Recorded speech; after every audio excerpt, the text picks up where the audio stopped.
Hello বন্ধুরা, welcome back to my channel Deepa kitchen blog. কেমন আছো তোমরা সবাই? আশা করি সবাই খুব ভালো আছো। তো আজ সোমবার, আজ উল্টো রথ। সবাইকে উল্টো রথের শুভেচ্ছা। আর রথ মানেই তো বৃষ্টি, সেটা সোজাই হোক আর উল্টোই হোক। তো আমাদের এখানে খুব বৃষ্টি হচ্ছে, তা ভাবলাম এই বৃষ্টির সময় একটু খিচুড়ি হয়ে যাক। তো চলো তোমরা দেখতে থাকো ভিডিওটা। তো এখন বাজে রাত 9টা।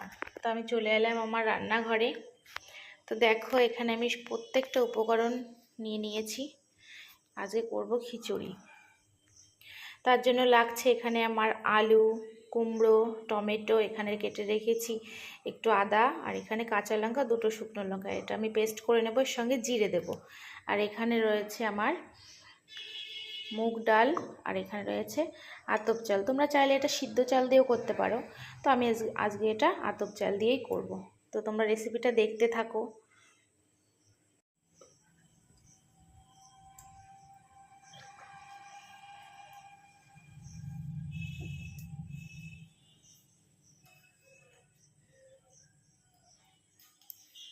তো দেখো এখানে আমি কড়া বসিয়ে দিয়েছি, কড়াই গরম করে ওখানে সর্ষের তেল দিয়ে দিয়েছি। এবার আমি কুমড়োটা আর আলুটা ভালো করে ভেজে তুলে রাখবো।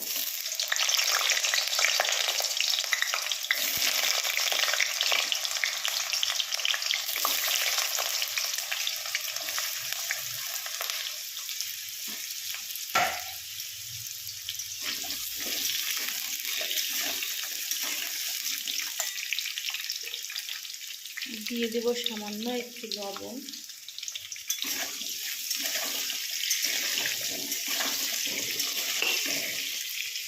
পেঁয়াজটা ততক্ষণ ভাজা হতে থাক।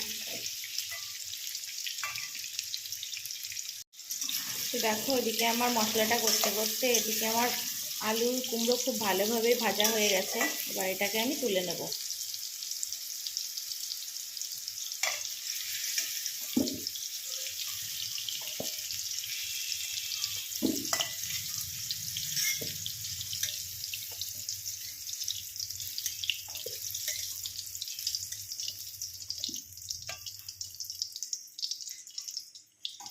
এবার আমি এই তেলে দিয়ে দেবো আর একটুখানি তেল।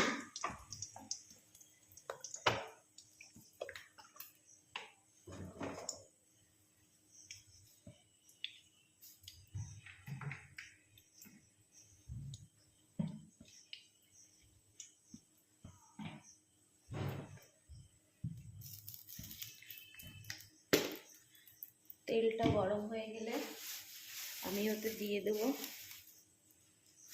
2-3টে শুকনো লঙ্কা,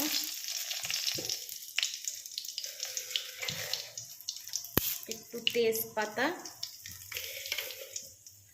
আর দিয়ে দেব পাঁচফোড়ন। ফোড়নটা ভালো করে আমি ভাজা ভাজা হয়ে গেলে এর ভিতরে আমি দিয়ে দেব ডাল।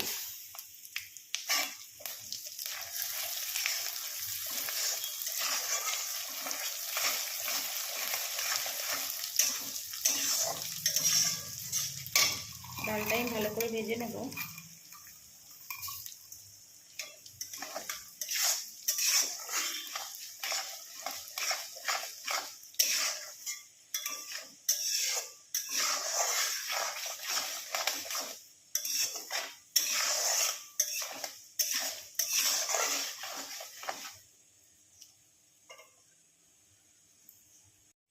দেখো আমার ডালটা ভাজা হয়ে গেছে। এবার আমি এর ভিতর দিয়ে দেবো ওই বেটে রাখা আদা, জিরে, কাঁচা লঙ্কা, দুটো শুকনো লঙ্কা।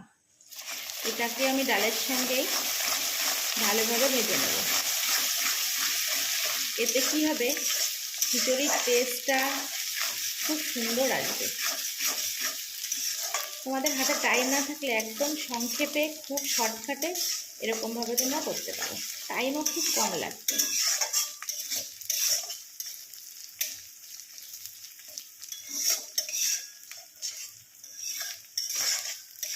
দেখো আমি ভালোভাবে 2 মিনিট মতন হলো ভেজে নিয়েছি।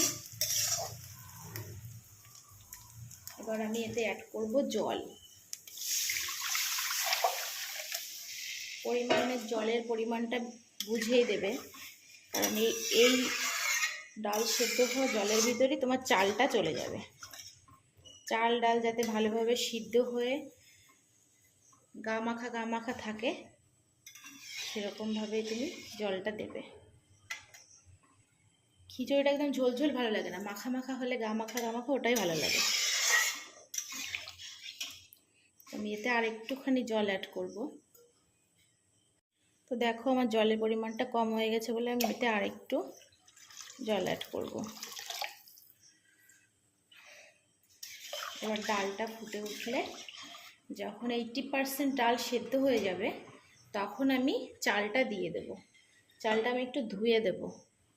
তোমরা চাইলে ডালটাও ভেজে আলাদা তুলে রেখে ধুয়েও দিতে পারো, কিন্তু আমি ডালটা ভালো করে পরিষ্কার করে নিয়েছি বলে আমি ডালটা ধুলাম না। তো চলো দেখতে থাকো। তো দেখো এদিকে আমার ডালটা 80%ই সেদ্ধ হয়ে গেছে। এবার আমি এর ভিতরে ধুয়ে রাখা চালটা দিয়ে দেব।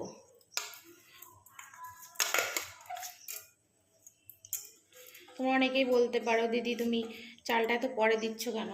কারণ এটা আতপ চাল, সিদ্ধ হতে বেশি টাইম লাগবে না, না হলে খিচুড়িটা একদম নরম হয়ে যাবে, গলে যাবে, ওটা আমার খেতে ভালো লাগে না, তাই আমি পরে দিলাম। চালটা একটু ফুটে উঠলে তারপর আমি এর ভিতর দিয়ে দেবো ভেজে রাখা সবজিগুলো। তো দেখো এদিকে আমার চালটাও বেশ খানিকটা ফুটেছে। এবার আমি এর ভিতরে দিয়ে দেবো ভেজে রাখা সবজিগুলো।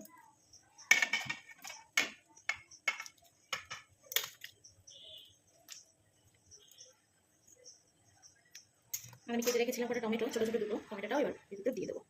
টমেটো দিলে আমার খুব ভালো লাগে খেতে। তোমরা চাইলে এখানে গোবিন্দভোগ চাল নিতে পারো, আর কেউ যদি সিদ্ধ চাল নাও এটা চাল ডাল একসঙ্গে ভেজে নিতে পারো। তো আমি এর ভিতর দিয়ে দেবো পরিমাণ মতন লবণ। আমি আর 2 মিনিট ফুটিয়ে তারপর এর ভিতর হলুদ দেবো।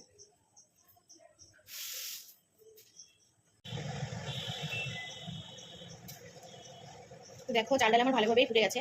এবার আমি এর ভিতর দিয়ে দেবো হলুদটা আমি একটু জলে গুলে নিয়েছি যাতে এটা দলা দলা না হয়ে যায়। মানে এমনি গরম জল বা যার উপরে তুমি দাঁড়ানো, গরম কিছুর উপর দিলে না সেটা কেমন দলা দলা হয়ে যায়, তাই এটাকে আমি জলে গুলে দিলাম। তো এখন ফুটতে থাক। দেখো এখানে সুন্দর হয়েছে, সুন্দর হয়েছে।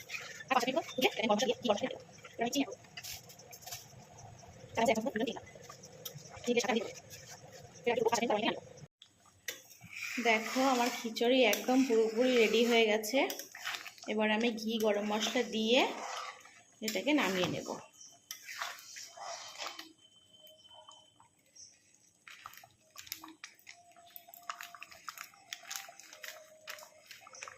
বেশি দেবো না গরম মশলা, অল্প দেব। আর দিয়ে দেব একটু বেশি করে ঘি।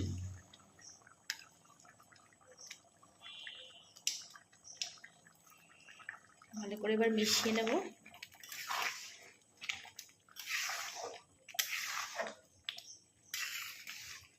ব্যাস পুরোপুরি রেডি আমার, একদম সিম্পল কম টাইমের ভিতর খিচুড়ি, কোনো ঝামেলা ছাড়াই। তো কে কে খাবে চলে এসো এই বৃষ্টির দিনে।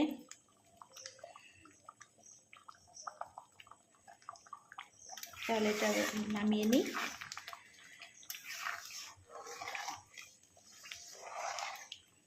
টাটা, ভালো থেকো সবাই।